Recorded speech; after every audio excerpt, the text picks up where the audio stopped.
One peaceful night, a bright and luminous object falls into the ocean off a small island in Ireland. A group of fishermen witnesses the fall, and when they try to contact the authorities, a mysterious creature attacks them one by one. The next morning, a drunken policeman named Fred wakes up. Meanwhile, Lisa, a new Garda from central Dublin, arrives on the island. When Fred picks her up at the port, Lisa excitedly introduces herself as his temporary police partner. However, the drunken officer seems uninterested in having a temporary partner. Near the coast, Dr. Jim Gleason is walking his dog when he discovers dead whales on the beach. At the local station, Sergeant Kennefic welcomes Lisa thoughtfully. Then, Fred asks the sergeant, behind Lisa's back, why he needs a new partner, even though Kennefic will only be away for 2 weeks. Fred adds that he can handle the job alone, which Kennefic denies.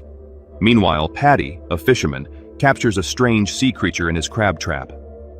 He asks Murphy, another fisherman, to take a look and identify what it is. As Murphy observes, the creature squirts liquid in his face, irritating him, and then it leaves. As they head to the beach, Fred and Lisa start to get to know each other better. The woman describes the types of cases they deal with at the mainland station, and Fred assures her that there are no serious cases on the island. Upon arriving at the beach, local marine ecologist Adam Smith investigates the dead whales. When Smith sees Lisa, he shows interest in her. He asks how long she plans to stay in town until Fred intervenes, interrupting the conversation. The marine ecologist explains that what happened is common among pilot whales, but no one knows why. Lisa notices the cuts on the whale, to which he responds that they were caused by the rocks when they were brought ashore. Pondering, Fred wonders how the whales died all at once.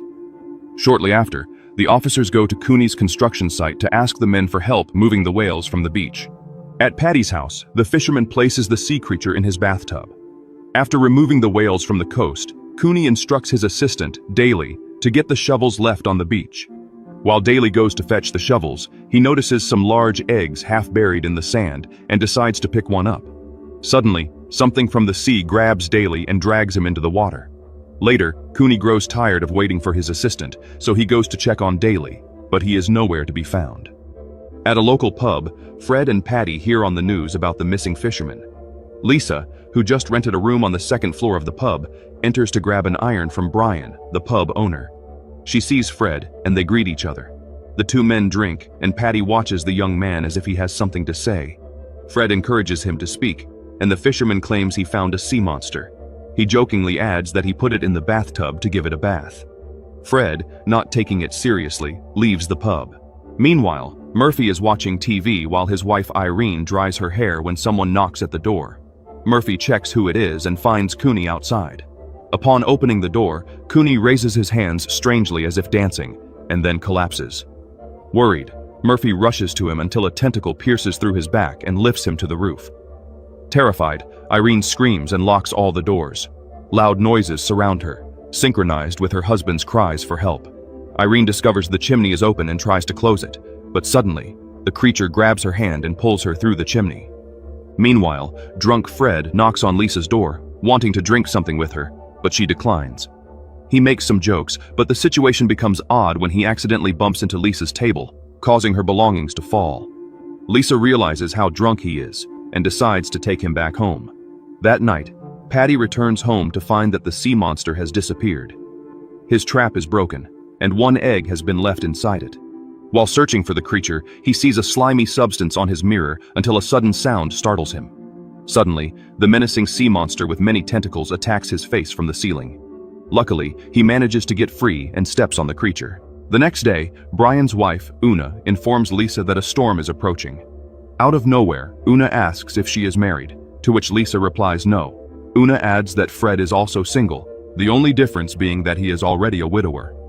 At the station, Lisa unlocks the cell door where she brought Fred the night before after he passed out. In the middle of their conversation, the station phone suddenly rings. The officers then go to Smith's office, where Paddy had brought the monstrous sea creature. Smith investigates the creature that Paddy named the Grabber. Fred argues that the fisherman should name it since he was the one who discovered it. However, the marine ecologist disagrees, stating that the creature should be named according to its gender. According to Smith, the creature is an unknown species, and it is difficult to determine its origin or class. The group doesn't know if the creature is dead or alive. As they look closer at the grabber, Lisa sees something unusual on its tongue. Smith explains that the creature uses its tongue to rip its prey's throat, consuming its blood like a leech. He concludes that all this thing needs to survive is blood and water. Finally, the marine ecologist reveals that the creature is female, showing her egg.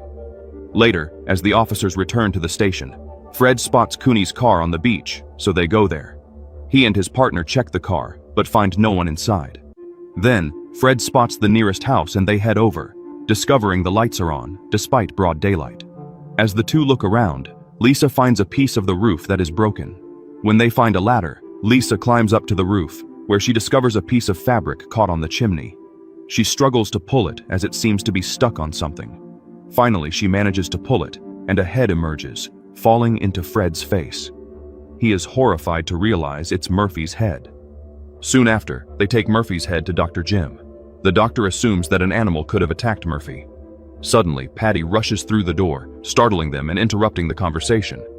He takes Fred and Lisa to his house to show them the broken wall of his bathroom, with the bathtub outside. Suspecting the strange occurrences, the three analyze a map of the locations where the unusual events happened, discovering they are close to each other. They realize there may be a male grabber searching for the female. Lisa wonders how it can walk on land since, according to Smith, the creature needs water to survive. Patty replies that it rained the night before, which concerns them about the storm that might put the locations in danger. Afterward, they head to Black Rock Cave, believing it to be the grabber's lair. Patty decides to stay outside while the officers enter the cave. Once inside, Lisa finds a sailor's cloth on the floor and asks if any fishermen are missing. Meanwhile, Patty finds a grabber egg outside the cave. He touches it gently, but sudden movement inside the egg startles him.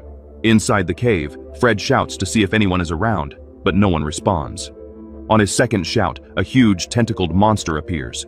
The two officers immediately abandon the cave, fearing for their lives. As they exit the cave, they calm down for a moment, hoping the creature can't pass through the narrow opening of the cave. Unexpectedly, the grabber's tongue grabs Fred's cap, and then they flee in terror. They find Patty, who is also terrified, pointing at the eggs. On the way to Smith's office, the officers call the mainland station due to the emergency. However, no one can come to the island because of the storm. When the trio arrives at the office, they quickly burn the female grabber that Smith was studying. Smith tries to warn them, but the fire alarm activates the sprinklers, spraying water on the creature. Patty cautiously exits the room, fearing that the grabber will wake up, while the other three try to turn off the water. Once it is turned off, they approach the creature, armed with whatever weapons they found. As they draw closer to the grabber, it sprays fluids in Fred's face and suddenly attacks him. Fred thrashes around the room, trying to remove the grabber from his face. When they manage to pry the monster off, it vomits blood. The trio steps on it to ensure it doesn't attack again. Afterwards, Patty enters the room and they all wonder how he managed to take down the grabber alone, given that it took all three of them to remove it from Fred's face. Smith suspects that the monster may not have liked Patty's blood. This makes them recall Patty's state of intoxication when he was attacked. His blood alcohol level was toxic due to the drinking, and since the creatures feed on blood, he almost poisoned himself when biting Patty. They conclude that if their blood is infected with alcohol, it may be poisonous to the grabber. Later, they convince Brian about their plan to keep everyone inside the pub overnight and get them drunk. Una enters, curious about what they are plotting. She then leaves them to focus on her work, convinced that they are planning something secret for her birthday.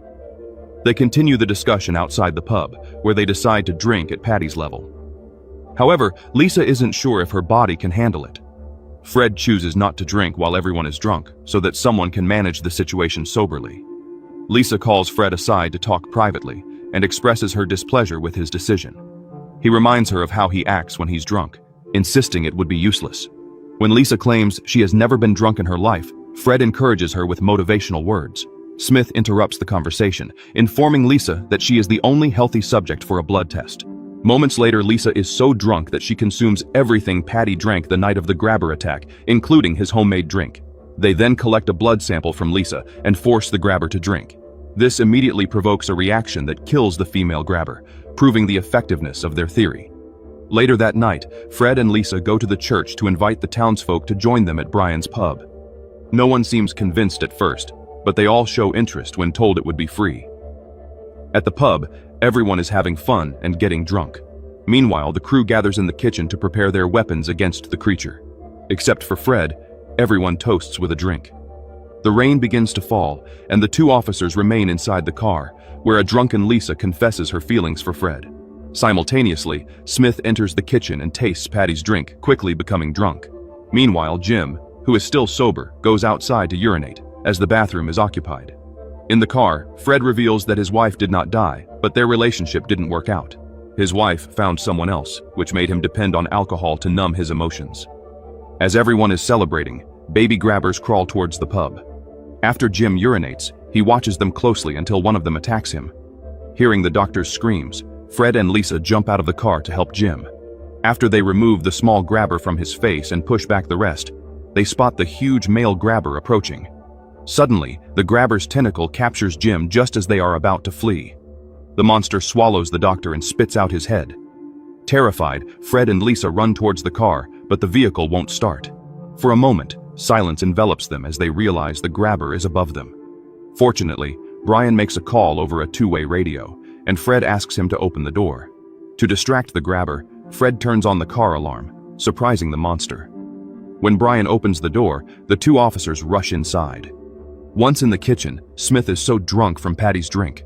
Fred and Lisa try to push the table to block the door, while Brian orders Smith to light his gun. Then, Brian confidently runs outside, but due to the rain, the fire on his weapon goes out immediately, leading Fred to save him from the monster. In the kitchen, Una finds them and does not understand what is happening. Everyone rushes out of the kitchen after hearing a noise at the door. At the pub, the locals are still having fun when Brian checks the drinks and finds almost nothing left. Then, Fred calls everyone's attention and informs them the party will continue upstairs, which makes people wonder why. Una confronts Brian, questioning if the party is really for her. Instead of answering his wife, Brian blames Patty for bringing the grabber, resulting in a fight. To reassure people that nothing is wrong, Lisa drunkenly mentions that nothing is trying to kill them, revealing the danger that is approaching. With everything out of order, Smith searches for a drink and goes outside to get more. The officers try to stop him, but he is too drunk to hear. Outside, Smith confronts the monster and takes pictures of it, claiming it is not that scary and won't harm him in his current state. After smelling Smith's breath, the grabber does not eat him but pushes him away, resulting in his death. Terrified, the officers return inside and force everyone to go upstairs, while the baby grabbers invade the ground floor. Upstairs, Fred informs the locals about the monster and how alcohol protected them from it. While the group hides, Lisa spots the boots she wore at Cooney's worksite. She remembers the grabber's truck at the construction site that could lift the monster and leave the body in the air until the sun dries it to death. However, to carry out the plan, they need Brian's truck keys, which are on the kitchen table. Fred offers to fetch them, but everyone stops him, claiming he is sober and could be attacked by the baby grabbers. They need someone drunk enough to confuse the grabbers. Lisa volunteers to do it, as she is the drunkest in the room. Soon after, she enters the pub with the baby grabbers, drunk enough not to fear them. Inside the kitchen, she grabs Patty's homemade drink and a lighter, then searches for the keys under the table. Suddenly, the grabber opens the door behind her. It alarmed her, and she shoots at it with her nail gun, accidentally hitting the power source, resulting in a blackout. Startled, Lisa leaves the kitchen and uses the lighter for illumination. Unexpectedly, the grabber grabs her feet, causing her to drop the lighter, which ignites the pub. Fortunately, she finds a kitchen knife and manages to break free from the monstrous sea creature. Seconds later, the fire spreads to the stairs, which worries Fred. He jumps out the window and sees Lisa driving Brian's truck. Fred leaps into the vehicle just before being nearly caught by the grabber's tentacle. The monster continues to pursue them, and Brian calls, saying everyone is evacuating now that the monster is out of sight. After arriving at Cooney's construction site, Fred goes to the pit to lure the monster. He points his gun at the barrels of oil in the hole, hoping the monster will fall inside. However, the monster grabs Fred with its tongue, causing him to fall into the pit. He quickly grabs the weapon and aims it at the barrels of oil as the grabber slowly approaches. Behind the grabber, a light appears unexpectedly. Lisa, driving a backhoe, runs over the sea monster and traps it in the pit. Then, Lisa exits the truck while Fred climbs out of the hole using the ladder. Thinking they've finally defeated the monstrous creature, they celebrate with Patty's drink until a tentacle wraps around Fred's waist and drags him back into the pit. He is about to be devoured by the grabber, so he pours the drink into the creature's mouth, intoxicating it and causing Fred to be thrown to the ground. Lisa quickly grabs the weapon and shoots the barrels of oil, making them explode and burning the grabber alive. The next day, Brian invites Patty for a drink to restore their friendship. Meanwhile, Fred and Lisa walk down the road. She hands him her drink, but he throws it away.